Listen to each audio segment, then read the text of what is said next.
Hi, my name is Sabrina. Hey, I'm Seth, Hi, my name is Alyssa. and today we are going to be showing you guys how to find proportional relationships using the y Start over off, x. there are a few small things you're going to need to know. First off is the constant of proportionality. What is it? It is the constant value of the two proportional quantities x and y. What does it look like? Y equals k times x, and k is just the answer of y divided by x. As you can see in this table, 5 divided by 1 equals 5. You can check it by using the method and doing y equals k times x, which would look like 5 equals 5 times 1. Also, you can see that looking at the rest of the table, this works for each set of pairs to make sure that you have the right answers, so you can find out if it is proportional or not. Concept of proportionality is just a simple method for checking. There is also a vocab term that you should know as you are watching this video, and that is what proportional relationships using the y over x method on the table means. This method will show you if your table is proportional or not. When using this method, all you have to do is look at each pair on the table and divide the y value by the x value. When you are done, you can look at each answer, and if they are all the same on your table, it is proportional. But if they aren't all the same, your table is non-proportional. A simple way to check your work to make sure your answers are correct is to use the y equals k times Let's try x. some examples. For our first example, we will be working with positive integers. Take a look at the table. First, we need to set up an equation to find k. Since the method is y divided by x equals k, we start with the first pair. The y value is 10 and the x value is 5. Following y divided by x, we take 10 divided by 5, which equals 2. 2 at this point equals k. Now the second pair. 12 is y and 6 is x. 12 divided by 6 equals 2. So far the same k values are in use. Next we do 14 divided by 7, which equals 2 as well. 16 divided by 8 equals 2, and 18 divided by 9 is 2. Now as we look at our k values, they all equal 2.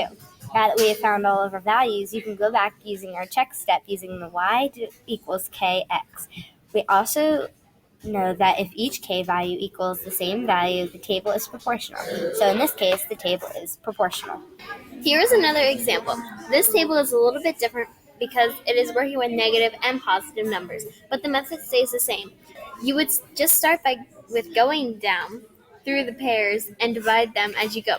So it would be negative 14 divided by 2 equals negative 7, negative 21 divided by 3 equals negative 7, negative 28 divided by 4 equals negative 7, negative 35 divided by 5 equals negative 7, and negative 42 divided by 6 equals negative 7.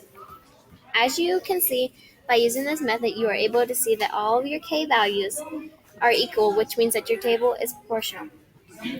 A good way to check your work to make sure your answer is right is to use the y equals k times x method.